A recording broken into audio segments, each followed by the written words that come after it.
el doctor Osvaldo Bustamante Rúa.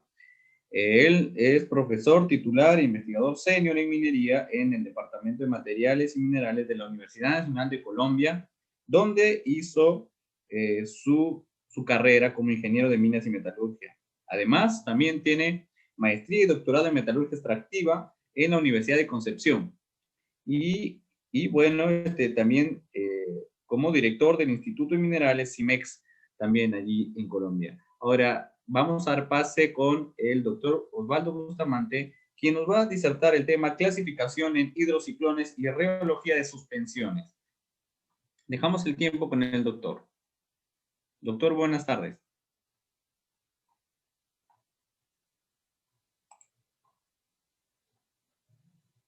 ¿Su audio, doctor?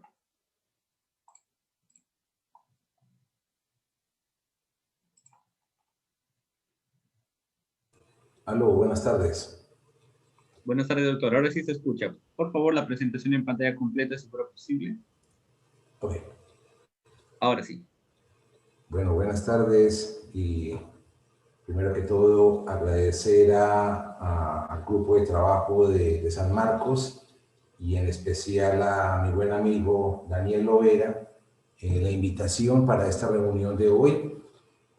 La extrañábamos hace tiempo, de todas maneras siempre es bueno tener un refrescamiento de los conocimientos y conocer lo que están haciendo los colegas en las diferentes latitudes de Latinoamérica.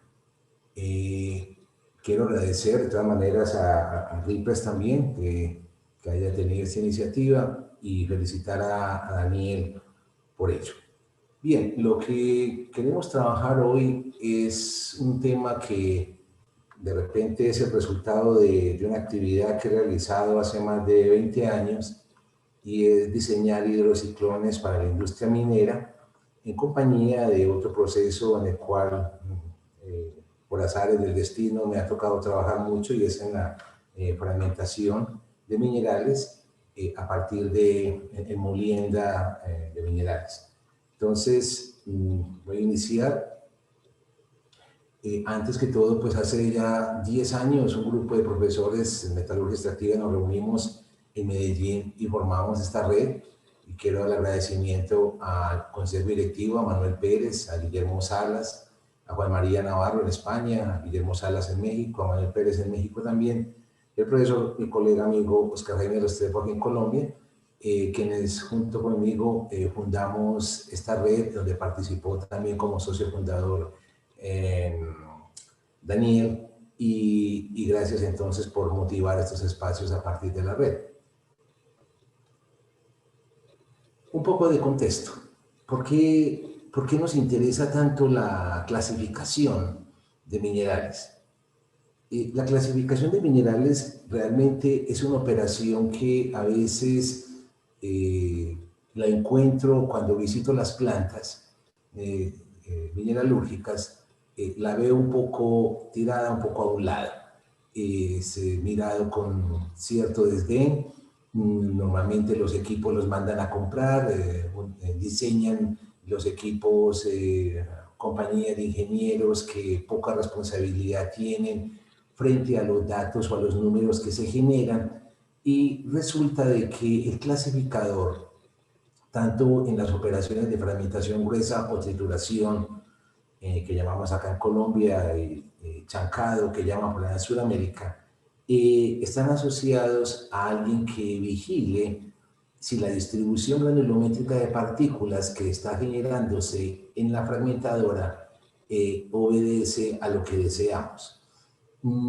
Eso tiene sentido básicamente porque si miramos la operación de fragmentación, donde la molienda es un jugador muy importante, consume más del 45% de la energía cuando tenemos las plantas instaladas. O sea, aún en plantas pirometalúrgicas, donde el consumo energético en pirometalurgia, digamos, se eleva, sigue siendo comparable con el uso de energía en fragmentación de minerales. Un caso bien fuerte es en la molienda, por ejemplo, de cemento, la molienda de cemento, tanto de clinker como de materiales para la producción de cemento, supera el 45%, llega a ser del 60-70%, lo que equivale que el precio del cemento en la bolsa de cemento que compramos normalmente en la ferretería o que se distribuye, un buen porcentaje, alrededor del 15 o algo más, pues, obedece al precio o al costo que se indujo en la fragmentación. Y la fragmentación está aliada con la clasificación. Y la clasificación, digamos, si uno lo mira, es el que evalúa o rectifica realmente si las operaciones de fragmentación están correctas. Realmente uno podría mirar la máquina, digamos, como molino de bolas o la molienda SAC, o bien sea las trituradoras, como una máquina que poco sabe de lo que produce. Ella simplemente es una máquina que descarga energía a través de unos movimientos que le generamos y esa energía la descarga para producir fractura. Esa fractura asumimos que ocurre en unas regiones privilegiadas dentro de la estructura de grano de los minerales y por lo tanto generamos una distribución de tamaño de partículas. Pero realmente el que valida si esa distribución es correcta o no es el clasificador. Y si ustedes miran acá, por ejemplo, como la conminución, en este caso, la conminución básicamente tiene un consumo muy alto, casi el 45% con respecto a las otras operaciones mineras. Y esto en minería subterránea, si lo ponemos en cielo abierto en esas faenas mineras, el porcentaje aumenta. Entonces, el clasificador, que es un amigo, normalmente es mirado con cierto desdén y digamos que en mi participación cuando asesoro a las empresas, encuentro que los clasificadores normalmente en un buen porcentaje, no todos, a Dios gracias, pero no pocos operaciones de fragmentación están mal empleadas, las usan mal. Y los ingenieros que están a cargo poco buscan entender ese fenómeno. Entonces, en ese sentido, la clasificación en hidrociclones es un jugador muy importante porque realmente es un primer aliado en las faenas de conminución, en el ahorro de energía y básicamente en el control del proceso, sobre todo cuando las razones de recirculación en las operaciones de molienda básicamente son nuestro aliado para poder controlar un proceso tan energéticamente intenso en consumo de energía y a su vez que tiene bastantes variables que son difíciles de controlar en una sola operación. Entonces, entrando en materia, un hidrociclón es un clasificador hidráulico y usa la fuerza centrífuga que genera en un vórtice sobre una suspensión mineral para generar una separación de minerales. Esa fuerza centrífuga la desarrolla a partir del desarrollo de una entrada tangencial, a ver si logro por aquí ver cómo, sí. No sé si se logra ver el cursor, ¿se logra ver el cursor? Sí observa su cursor. Ok, gracias, muy amable. Entonces, cuando entra el sistema, una suspensión, formada básicamente por una distribución de tamaño de un sistema particulado de minerales, en una mezcla con agua, con digamos, una configuración de entrada tangencial que permita el desarrollo de un vórtice al interior del hidrociclón, se genera o se desarrolla un escenario muy complejo desde el punto de vista hidrodinámico, en el cual el cual permite la estratificación. Entonces, ese escenario es un campo de velocidades muy complejo que en la actualidad todavía es básicamente tema de estudio y a su vez tiene una discontinuidad que es un núcleo de aire.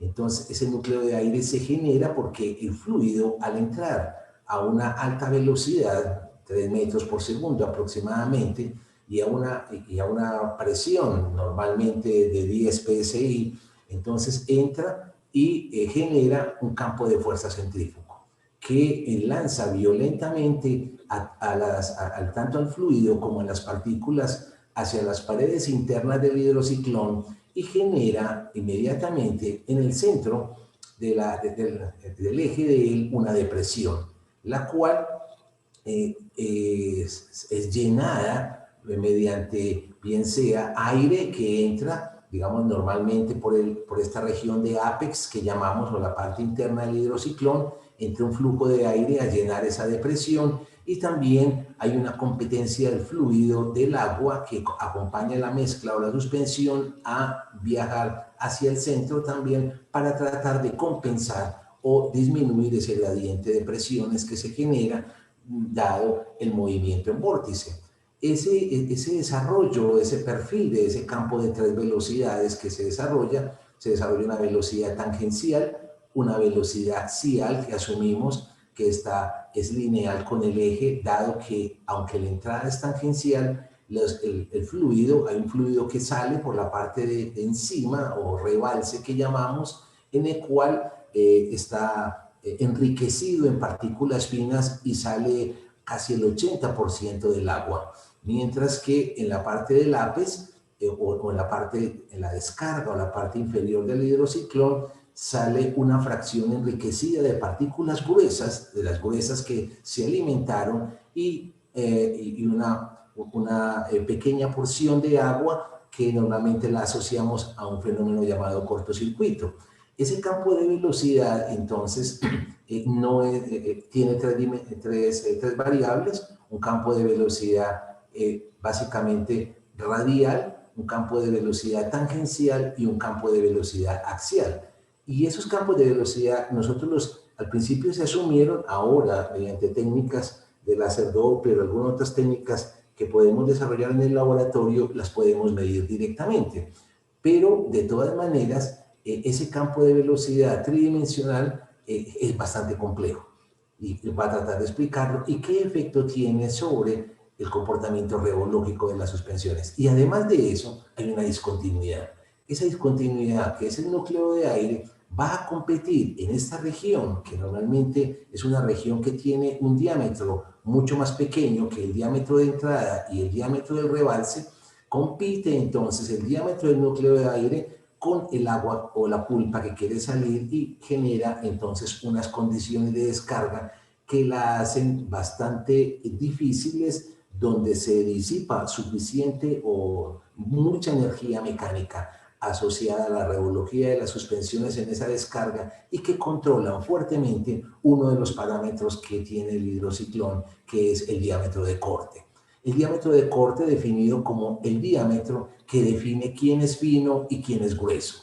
O sea, cuando yo defino un diámetro de corte, los diámetros de partículas superiores a él los defino automáticamente como gruesos, y los diámetros de tamaño menores a ese diámetro los defino automáticamente como finos. Y entonces el diámetro de corte es un parámetro muy fuerte y muy interesante desde el punto de vista metalúrgico, porque en última instancia es el que me da las características de la separación.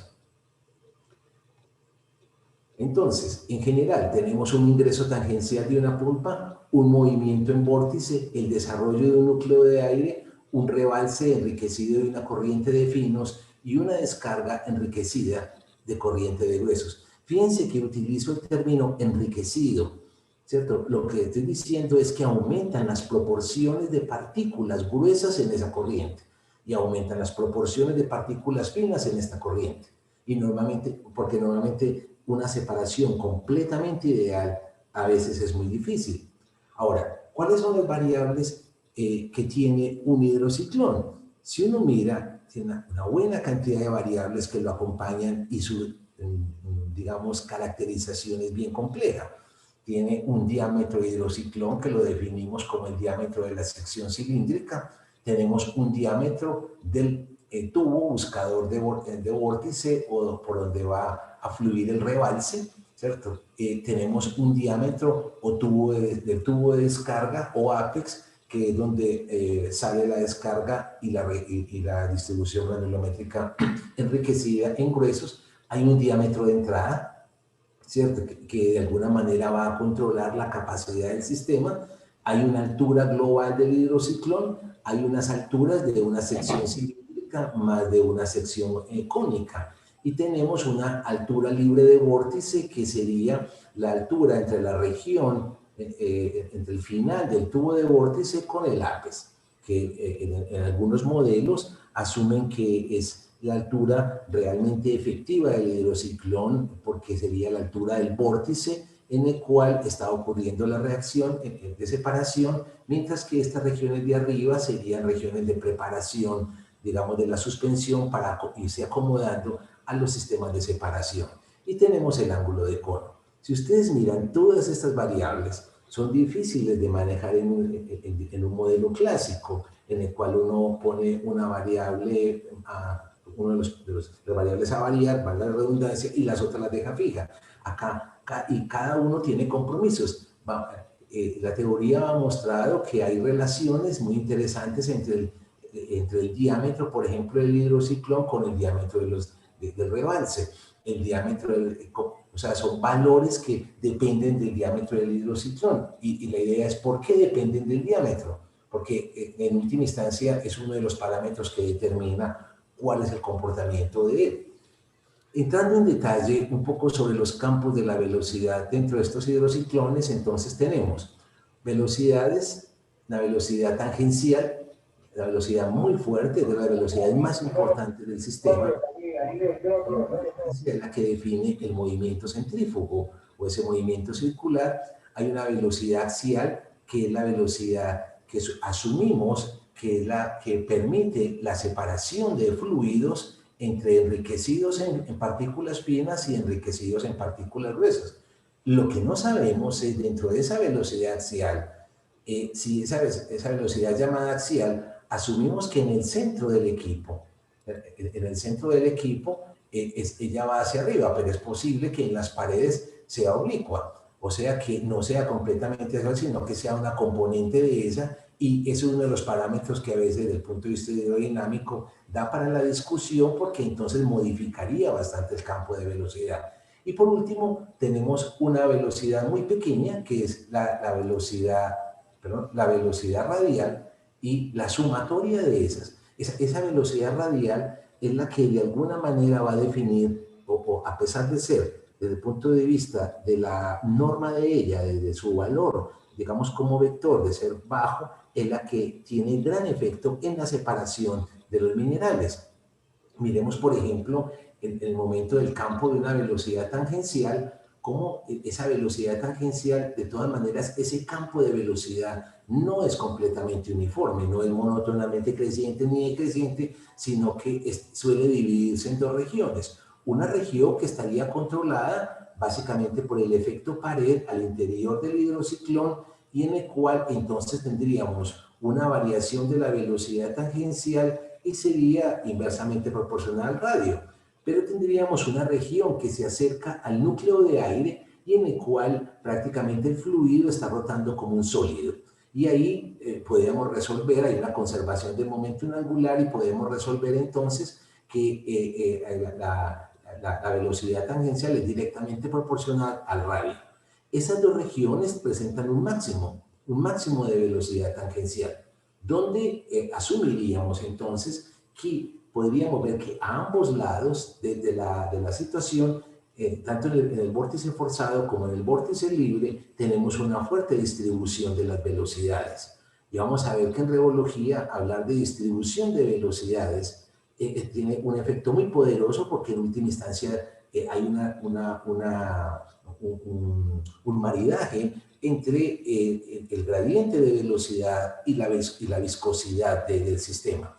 En última instancia, la viscosidad no es un invento de nosotros. Lo que realmente existe, digamos, desde el punto de vista físico, es una distribución de un campo de velocidad generado por una fuerza.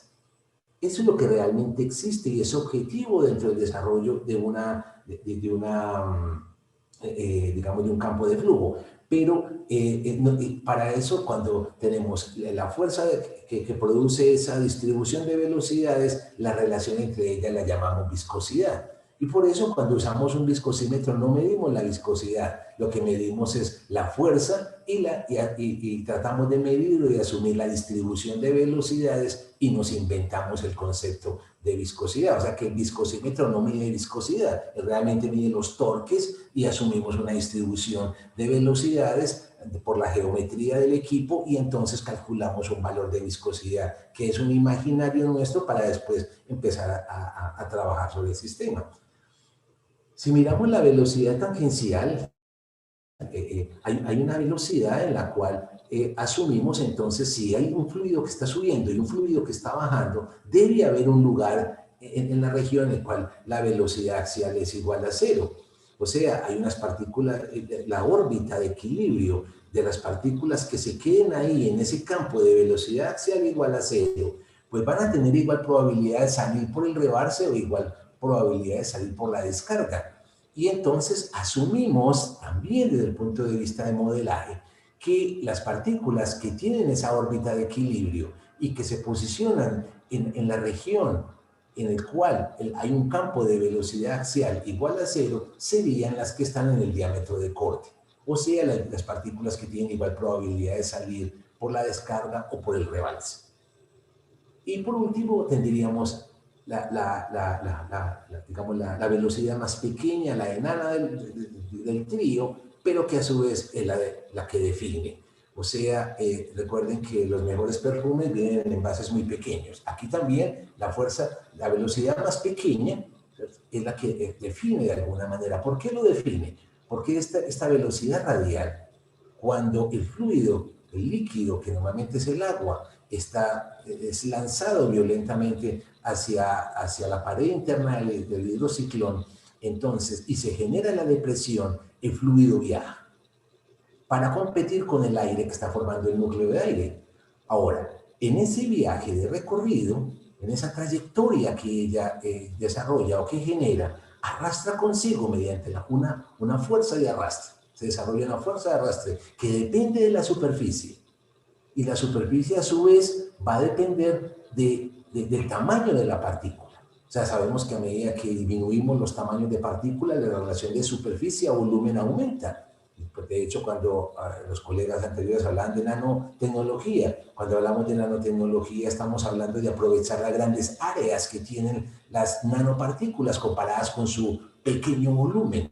Entonces la relación de área a volumen aumenta, lo que significa de que las partículas que son muy finas, que disponen de una relación de área a volumen muy grande, utilizando, digamos, este algoritmo, podemos ver fácilmente que entonces pueden ser llevadas o conducidas o arrastradas hacia el centro del hidrociclón por su velocidad radial, lo que promueve después la separación de ellas si hay un campo de flujo axial hacia arriba, de que salgan por el rebalse del hidrociclón. Entonces, ella es la que define en un momento determinado la separación para lo que necesitamos y está asociado a una fuerza de contacto, que es una fuerza, digamos, una fuerza de fricción partícula-fluido, y la cual tiene también un campo está asociado al campo de velocidad y de alguna manera, si hay diferencias en ese campo de velocidad, vamos a tener entonces disipación de energía mecánica y vamos a tener entonces el concepto de viscosidad. Esa velocidad varía bastante y depende del número de Reynolds. Y ahí comenzamos a tener entonces algunas dificultades en la modelación, en la conceptualización de este modelo, porque entonces el número de Reynolds me va a definir cómo puedo, si de alguna manera producir una buena o una separación defectuosa. ¿Qué sucede acá? Aquí tenemos un esquema general, digamos, de los tres campos de velocidad que se ocurrirían dentro de un hidrociclón y en los cuales, digamos, como podemos ver, es bastante complejo. El hidrociclón, ¿cómo evaluamos el hidrociclón? Nosotros lo evaluamos pues con un diámetro de corte, ¿cierto? Necesitamos saber cuál es el diámetro de corte, o sea, las partículas que tienen igual probabilidad de salir por la descarga o por el rebalse, y lo evaluamos por un índice de separación, que es un índice de claridad que me define más o menos cuál es la relación entre un D25, que tendría una separación de 0.25, a una eficiencia de separación de 0.25, a un D75, que tendría una eficiencia de separación de 0.75. si relaciono esos dos diámetros me da lo que llamamos un índice de claridad, que fíjense que es una medida, pero no es la pendiente, es una medida de la pendiente. Y de 75 menos 25 me da 50 más o menos, o sea que me da un valor en el cual puedo mirar cuál es el comportamiento que tiene el equipo como separador. Ahora, si el separador fuera de alguna manera ideal, el separador no debería tener estas pendientes, él debería definir, si él dice que es fino, o sea, si defino acá, en este caso, el de 50, el tamaño de corte, lo defino como tal, entonces todas las partículas que sean menores a ese tamaño de corte me deberían de salir por el rebalse. Por lo tanto, esta región no debería existir y deberían ser cero. Y todas las partículas que son mayores a ese deberían salir todas por la descarga del hidrociclón y por lo tanto ya deberían salir todas por la descarga. Pero no es así. Y, o sea que en la medida que esta curva se acueste más o tenga mayor una pendiente, digamos, diferente a esta pendiente ideal, estamos diciendo que estamos cercanos a una región de ineficiencia. Y vamos a ver que eso tiene efectos sobre la revología de las pulpas que entran de acuerdo a las consideraciones en el diseño. Ahora, el SI, o sea, el índice de claridad, es una medida de la inclinación, pero no es una pendiente, e industrialmente nos conformamos con un punto 6, en el cual sí debería ser 1, ¿cierto? Pero es punto 6 y nos conformamos con él. Es más, cuando tenemos batería de hidrociclones con punto 6, nos damos por bien servidos. Es una batería optimizada y muy buena. Pero el ideal sigue siendo la pregunta que nos hemos dejado de hacer es: ¿y por qué no subir de 0.6 a 1? ¿Qué es lo que está sucediendo? ¿Por qué esa dificultad? Ahora, a su bien, si SI, el índice de claridad, tiende a 0, el clasificador se comporta como un tubo con dos salidas en el cual no hay separación y es muy mala la clasificación. Fíjense, por ejemplo, si una buena separación, pues yo tendría realmente una buena corriente de finos, una buena corriente de gruesos respecto al alimento. En la medida que estas distancias sean más grandes en las distribuciones granulométricas, podría asegurar que mi SI es mucho mejor. En la medida en que el SI tienda a 1, estas distancias se hacen más grandes, y en la medida en que ese SI tienda a 0, prácticamente la distribución granulométrica de finos y de gruesos se van a parecer al alimento y entonces no habría una adecuada separación. El asunto es, cuando queremos diseñar un hidrociclón, ¿qué es lo que anotamos? ¿Cuál es el primer, elemento que debemos calcular? Lo que calculamos inicialmente es el diámetro del hidrociclón, o sea, el diámetro de la sección cilíndrica, porque ese diámetro de alguna manera está asociado al de 50, es lo que nos dicen los clásicos. Sin embargo, hemos encontrado que si aumentamos el diámetro de rebalse, o bien sea si disminuye el diámetro de las descargas, podemos controlar los diámetros de corte. Pero sin embargo, generalmente, por ejemplo, Krebs tiene unos estándares, digamos, cuánto vale el área de entrada, cuánto eran los diámetros de rebalse, cuáles son los diámetros de descarga y cuánto el ángulo de cono. De acuerdo, después de que uno elija el diámetro del hidrociclón, con ese diámetro entonces uno podría calcular, o dice que esos otros parámetros dependen del diámetro del hidrociclón. Y digamos que es lo que normalmente hacen las compañías de ingenieros. Y con eso entonces vamos y diseñamos un hidrociclón.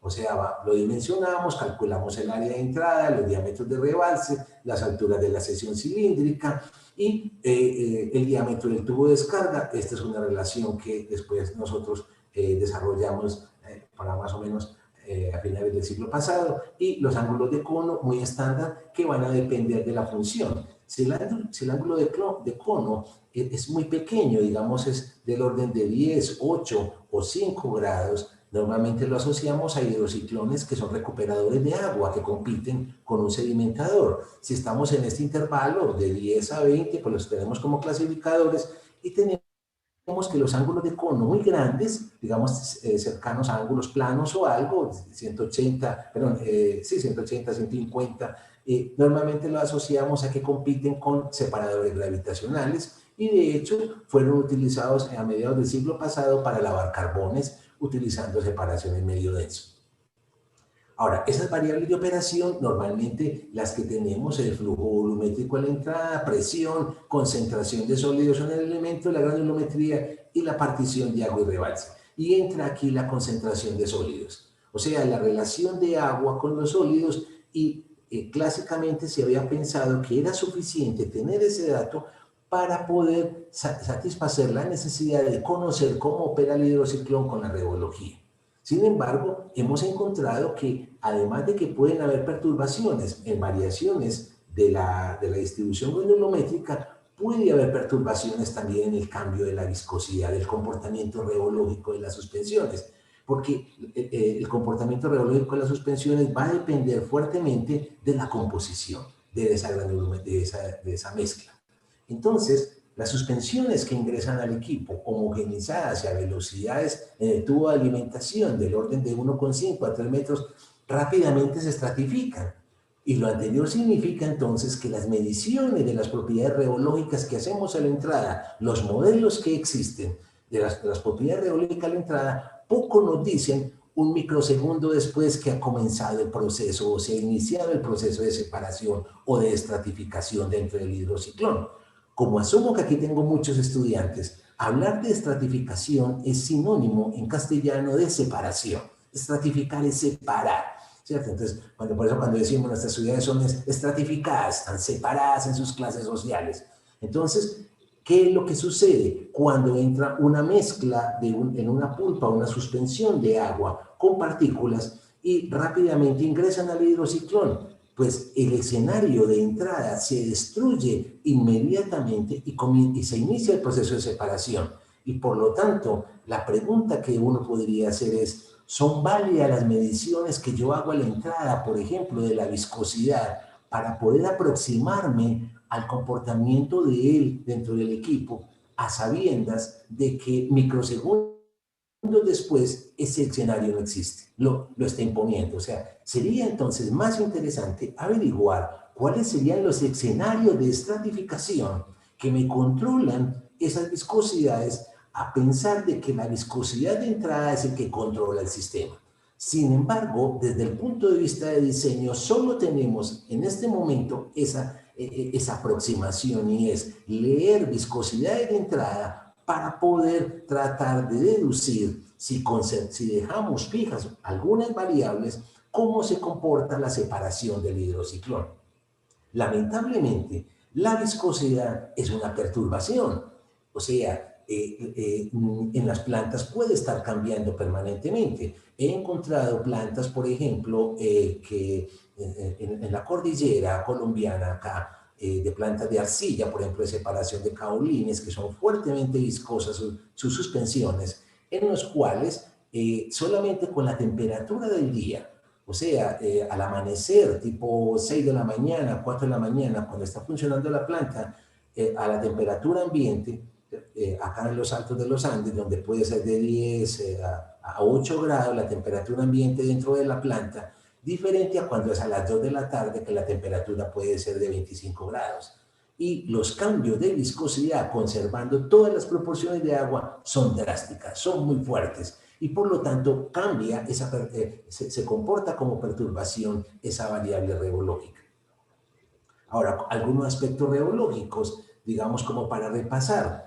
Hombre, ¿qué es lo que estudia la reología? Es lo que aparece en los textos, en la rama de la mecánica que estudia la deformación y flujo de la materia, mediante la aplicación de unas fuerzas de contacto, que son las que en última instancia deforman a los materiales. Cuando yo tengo un esfuerzo y ese esfuerzo produce solo una deformación y se genera una distribución o una relación biyectiva entre el esfuerzo y un único valor de deformación, estamos hablando de un material que se comporta como un sólido. Pero hay algunos materiales en los cuales un único esfuerzo, si se mantiene fijo, produce varias deformaciones. Y por lo tanto, entonces, ese esfuerzo produce deformación permanente. Y bajo ese escenario estamos definiendo un comportamiento líquido, o decimos que el material está fluyendo. O sea que no es necesariamente porque la fase en la que encontremos el material sea líquido o sólido. Mecánicamente interesa más es cuál es el comportamiento frente a los esfuerzos o fuerzas de contacto si ese material se deforma o se deforma permanentemente. Y ya dijimos que la entrada de los hidrociclones entran a alta velocidad. Por lo tanto, estamos impactando fuertemente con un bombeo, una suspensión, y donde entonces ella está fluyendo, pero la estamos entrando a una aplicación de unas fuerzas a alta velocidad. Y eso obliga entonces a variar un poco el comportamiento. Entonces, en general tenemos un comportamiento sólido, un comportamiento líquido, y ahí en la mitad nos inventamos una anomalía que lo llamamos un comportamiento viscoelástico, porque a este lo asociamos a un comportamiento elástico y al líquido como un comportamiento viscoso. Entonces en la mitad tenemos unos materiales viscoelásticos que no cumplen ninguna de las dos condiciones exactas. Ello se debe a un número que es muy teórico, pero nos ayuda mucho a comprender la situación. Es un número llamado el número de Débora, que relaciona dos tiempos: el tiempo característico del material asociado a que todos los materiales tienen un tiempo característico o memoria. Ellos tienen una capacidad de guardar información durante intervalos de tiempo. En la medida en que el material guarde esa información, cuando yo le aplico una fuerza de contacto y él, digamos, es un material rencoroso que no olvida esa deformación que acabo de darle, entonces va a tener una memoria muy grande. Mientras que hay materiales que no son rencorosos, simplemente retiro la fuerza y él se le olvida que había sido deformado. Entonces, esos materiales que son muy rencorosos pues tienen memoria muy alta y les distorsiona fuertemente su comportamiento, mientras que los materiales que no son rencorosos, ellos prácticamente pueden comportarse como ideales y desde el punto de vista termodinámico no generan entropías, ni generan cambios, ni generan distorsiones del comportamiento externo. Y hay otro concepto que sería el tiempo característico de la deformación. ¿Cuánto me demoro yo deformando ese material? Entonces, hay una relación entre esos dos tiempos. ¿Cuál es el tiempo que el material guarda una información si lo deformo? ¿Y cuál es el tiempo característico de una deformación? Digamos que si yo tengo un material que es capaz de guardar información durante 6 segundos y yo le aplico una carga que dura 10 segundos, le estoy aplicando una carga que es dura mucho más tiempo que el tiempo que él guarda información, versus si le aplico durante 10 segundos a un material que guarda información solamente 1 milisegundo. Por ejemplo, el agua guarda información 10 a la menos 12 segundos. Por lo tanto, si le aplico durante 10 segundos, para él es un tiempo muy largo de deformación con respecto al tiempo que él gana o que él retiene la información de la deformación. Entonces, esa relación de esos tiempos me define y lo llamaron el número de Débora en honor al descubridor que tenía su origen, digamos, judío.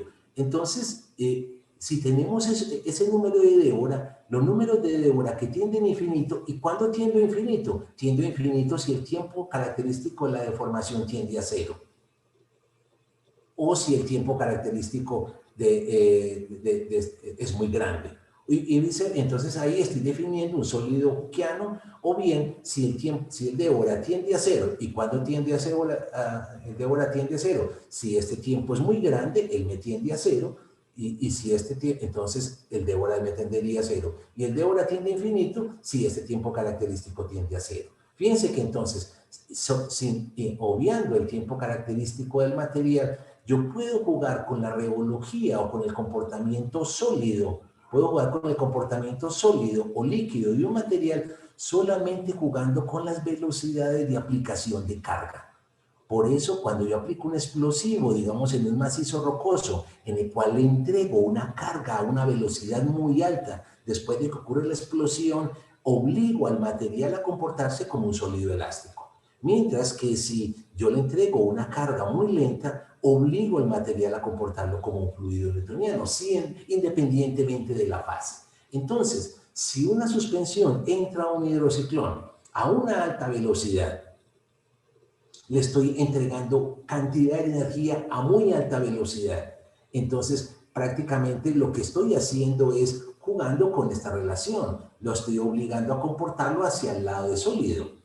¿cierto? Y es una de las características que se comienza a desarrollar sobre todo en suspensiones que son muy viscosas. Y eso ha generado entonces que no podamos trabajar los equipos a altas fracciones en peso, porque nadie nos paga por separar agua en los equipos de hidráulico, nos pagan por separar minerales, pero lamentablemente tenemos que usar agua para poder bajar un poco ese comportamiento y evitar que ese material a esas velocidades de aplicación de las cargas se comience a comportar como un sólido y nos genere ese comportamiento sólido, taponamientos o inclusive destrucción de la separación. Y nos interesa que se comporte como un sólido, como un fluido viscoso. Sin embargo, ellos están por aquí, por esta región viscoelástica.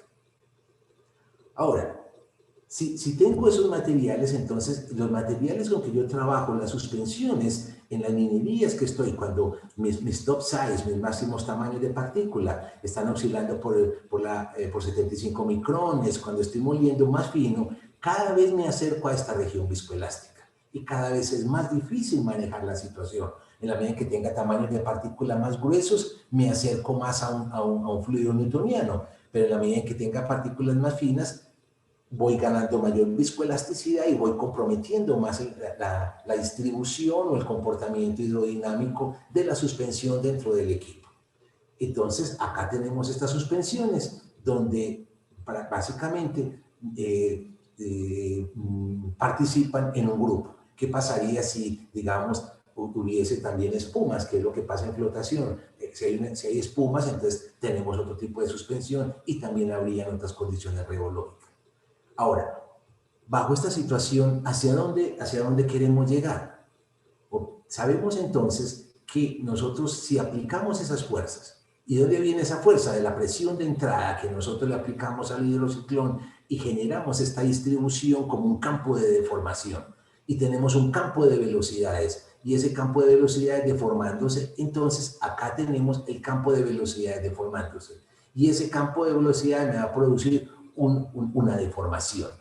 Ahora, si asumo que el fluido es incompresible, puedo poner más simple esta situación, y si tengo entonces una situación en la cual aplico una fuerza de cizalladura, puedo tener una ecuación constitutiva como esta, en la cual aplico una cizalladura, tengo una viscosidad y tengo una variación del campo de velocidad, digamos, con las distancias.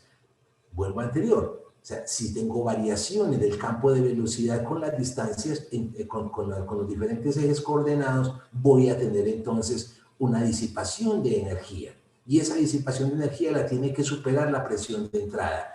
Pero también esa disipación de energía va a, si disipo mucha energía viscosa, voy a gastar poca energía entonces en la estratificación, porque la estratificación gasta energía.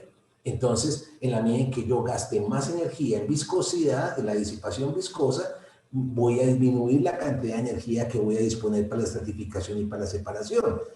Por lo tanto, no me conviene gastar mucha energía en la disipación viscosa a través de la viscosidad, en la medida de que si estoy gastando energía, disminuyo mi poder o mi capacidad o mi artillería en la separación de las partículas. Entonces, ahí es como la relación que quiero que ustedes observen.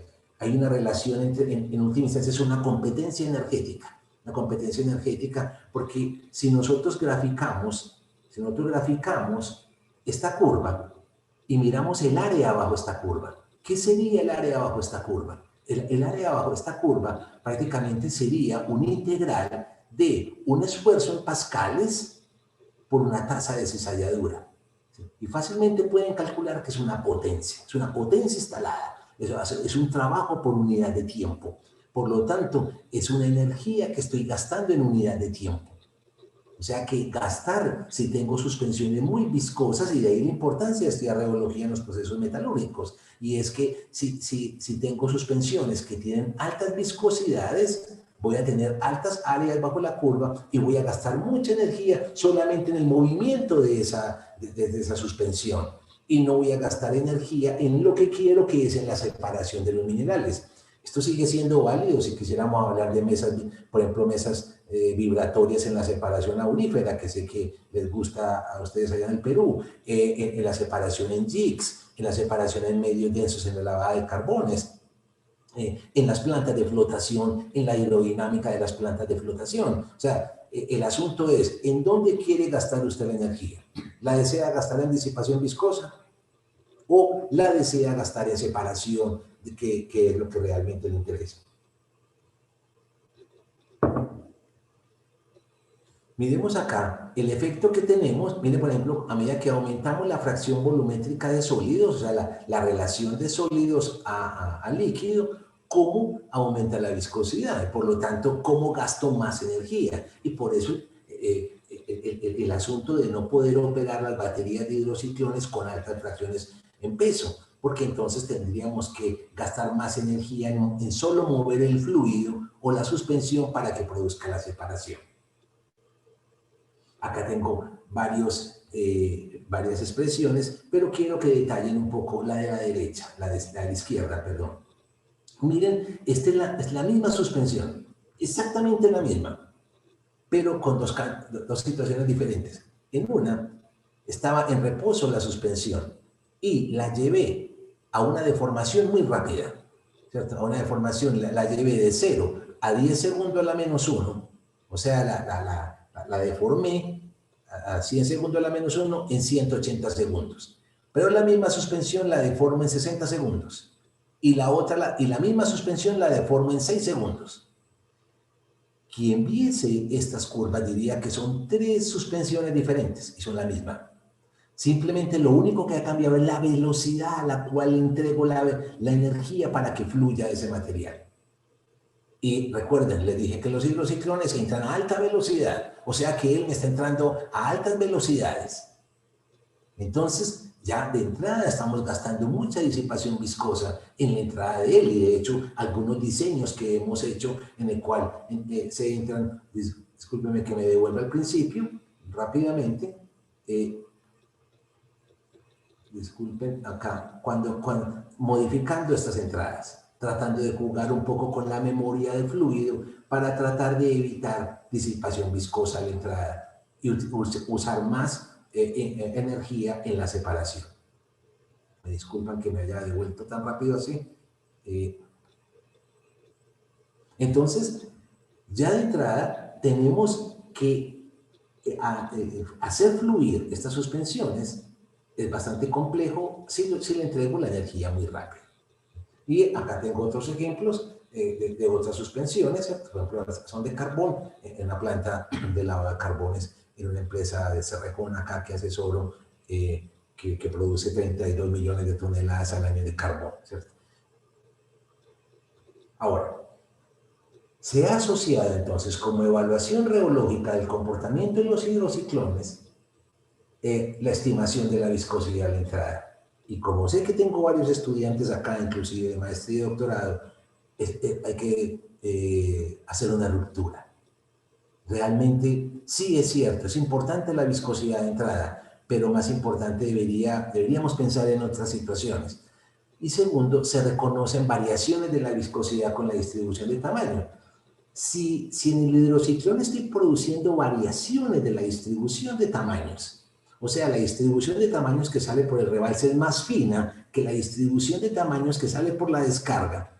Y aquí tengo una expresión en la cual veo cómo los valores de la viscosidad de una suspensión varían con los parámetros de tamaño y varían con los tamaños de fracción volumétrica. A su vez dije también, los hidrociclones, el 80% del agua sale por el rebalse. O sea que en el rebalse tendríamos unos tamaños de partícula finos, que sería esta parte de la ecuación, y una distribución una fracción de partículas muy diluidas. O sea, sale el 80% del agua y salen las partículas finas. Mientras que en la descarga ocurre lo contrario. Salen las partículas muy gruesas y poca agua, o sea, una fracción volumétrica muy alta. Ahora, sabemos de que hay una relación entre la fracción volumétrica y la viscosidad, pero ¿cómo podemos saber cuál es ese comportamiento que está ocurriendo dentro del equipo?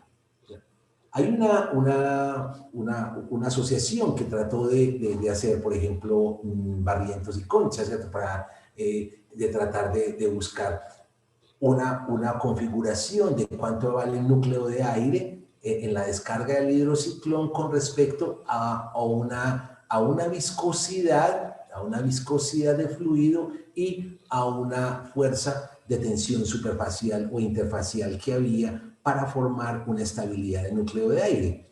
Es una manera muy ingeniosa, digamos, del profesor Barrientos de considerar cómo podíamos tener un núcleo de aire estable y ese núcleo de aire cómo competía de alguna manera, lo va a mostrar, cómo compite el núcleo de aire, ¿cierto? Acá, con el tamaño de descarga.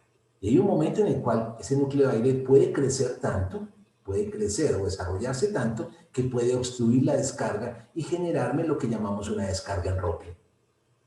Y esa descarga en Ropping prácticamente lo que haría sería... Se me volteó aquí una gráfica, disculpen. Esa descarga en Ropping lo que haría sería dañar o destrozar prácticamente la separación. Se cree que en Ropping no hay una buena estratificación. Entonces, cuando sale el Ropping, entonces el hidrociclón estaría operando bajo condiciones que no las deseamos. Y se está comportando como un separador prácticamente de partículas, pero no nos produce una estratificación de fino grueso. Aquí estamos algunas figuras de alguna aproximación que tuvimos. ¿Cierto?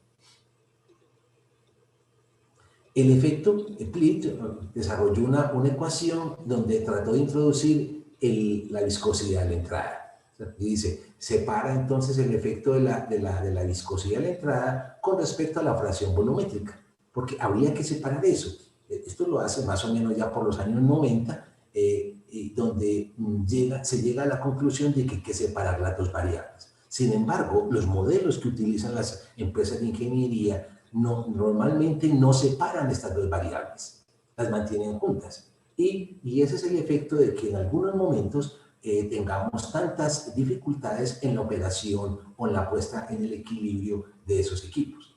Algunas propuestas que hemos desarrollado, por ejemplo, acá tenemos como la variación del descuento, donde introducimos la viscosidad, cómo también esa viscosidad afecta la alimentación y cómo esa viscosidad afecta el split de caudales. O sea, es muy fuerte esa separación y ese efecto que tiene, y sin embargo lo estamos considerando a la entrada. Después, lo que queremos avanzar es cómo esto se convierte en una distribución de viscosidades al interior. Ya voy a terminar. Y con respecto al núcleo de aire, básicamente lo que queremos es evitar el Ropping, porque sabemos que cuando hay Ropping tenemos problemas en la separación, y en ese sentido tenemos evidencia entonces de que estos parámetros van a ser unos jugadores muy importantes dentro de la hidrodinámica del hidrociclón, y van a haber consideraciones de diseño bastante diferentes. Hemos hecho diseños considerando reología y diseños sin considerar reología, y créanme que eran ligeramente diferentes, y los que consideramos la reología, la puesta a punto de las plantas, se hace más rápido que los que no se consideran reología. En última instancia, a lo que quiero llegar es, tenemos una suspensión de entrada que entra con una viscosidad, pero realmente adentro se genera una distribución de viscosidades debido a la estratificación de las partículas y a la estratificación de la misma agua, lo cual genera que hay unas viscosidades de rebalse y de descarga que son producto de ella, pero son producto de la hidrodinámica al interior. Y en este momento tengo un estudiante doctoral y otro de maestría trabajando dentro de este tema para ver si podemos reconstruir la hidrodinámica y poder mejorar los diseños que tenemos de estas baterías de hidrociclones. Sé que el tiempo es oro, los dejaría hasta acá y si hay alguna pregunta. Doctor Osvaldo, muchas gracias por su presentación. Extraordinaria también. ¿Cómo vemos la viscosidad influenciar de manera distinta en el interior? A pesar de que ingresa con una viscosidad ya conocida, el interior muchas veces es un panorama totalmente desconocido, que hoy en día está dándonos un poco más de luz. Y si la viscosidad es tan importante en un hidrociclón, también lo debería hacer en otros equipos. Y es por eso que de repente esto sería una iniciativa también, doctor, para investigar la viscosidad dentro de otros dispositivos, filtros, también de repente tanque de agitación, qué sé yo, otros de repente equipos que puedan también tener diferentes efectos en su interior y que a veces los dejamos de lado. De repente alguien más, de repente ingeniero Daniel, ¿quisiera agregar algo? Sí, Osvaldo, interesante la ponencia y muy interesante, bien didáctica también. Pero quisiera yo saber las propiedades de las partículas, ¿no? ¿Con qué, en este caso, propiedades o con qué SL, ¿no? Sólido líquido, sólido, o sea, entra al hidrociclón. Ok. Sí, normalmente tenemos ingresos de hidrociclones del orden de máximo 60-50% en peso, ¿cierto? Y ya de ahí comenzamos a tener algunos problemas. Muchos de los modelos que existen son para soluciones diluidas, en las cuales entran con 10-15% en peso. Eso por empezar. Hay un tema que no lo toqué porque se vuelve más complejo, y es una fusión entre la reología y la química de superficie. Hay unos efectos que llamamos electrorreológicos que se vuelven muy importantes, sobre todo en la separación de algunos aluminosilicatos o tipo arcillas. No sé si nosotros cuando estudiamos en la universidad nos enseñaron que los limos eran muy problemáticos. O sea, nos enseñaron que con los limos aumentan la reología. ¿Y qué es la esencia de él? Los limos o las partículas arcillosas que a veces encontramos, o los coloides, que desarrollamos también a veces por malas fracturas en los molinos, generan cargas superficiales. No sé si se recuerdan su teoría de la doble capa eléctrica o algo. Y en ella vemos, por ejemplo, que hay, además del efecto reológico mecánico, hay un efecto electrorreológico asociado, por ejemplo, a la presencia de iones. Y lo vemos mucho en celdas de flotación, por ejemplo, cuando utilizamos los tensoactivos para, para la hidrofobicidad, como también alteran las viscosidades. Uno de los ejemplos que estamos usando es con la ingeniería, con los ingenieros de petróleos, por ejemplo, cuando producimos el fracking para sacar petróleo, generamos la alta viscosidad que tienen, por ejemplo, los de petróleo, normalmente están asociados a unas condiciones de la roca en las que se encuentran, dadas sus condiciones, digamos. Entonces lo que hacemos es un mejoramiento de la superficie para mejorar la homología de la suspensión. Eso tiene que ver con los efectos electrorreológicos que, como bien lo decía el ingeniero Luis Sánchez, por ejemplo, en filtración es dramático la reología, en la sedimentación, ni hablar, en el transporte en los pastoductos y en las operaciones, por ejemplo, de molienda. Sabemos que las viscosidades tienen efectos sobre las tasas de fractura. Digamos, en la molienda SAC, por ejemplo, hay efectos muy fuertes de la viscosidad en la tasa de fractura en la molienda SAC, y lo mismo en la molienda convencional de los molinos de bolas. Entonces, digamos que es un reto muy fuerte, y yo invitaría a muchos, digamos, investigadores a trabajar sobre ese tema, porque en última instancia lo relaciono a la primera slicer que puse, y es energía. Es bajar los consumos de energía, y es la manera de cómo se reduce eficientemente energía en las operaciones mineras, y también cómo reducimos el consumo de agua, que también ya se nos está volviendo una crisis, digamos, por lo menos en mi país, donde ya las reservas de agua están prácticamente dadas para la industria minera. Muchas gracias, doctor Osvaldo. Qué interesante tema también para profundizar. De repente en otro momento poder invitarlo y hacer un curso, de repente especialmente en este tipo de diseños y en ese tipo de estudios tan complejos. Y ir a la raíz ahora del problema, que es la parte económica en los costos de operación. Muchas gracias, doctor Osvaldo. Y No,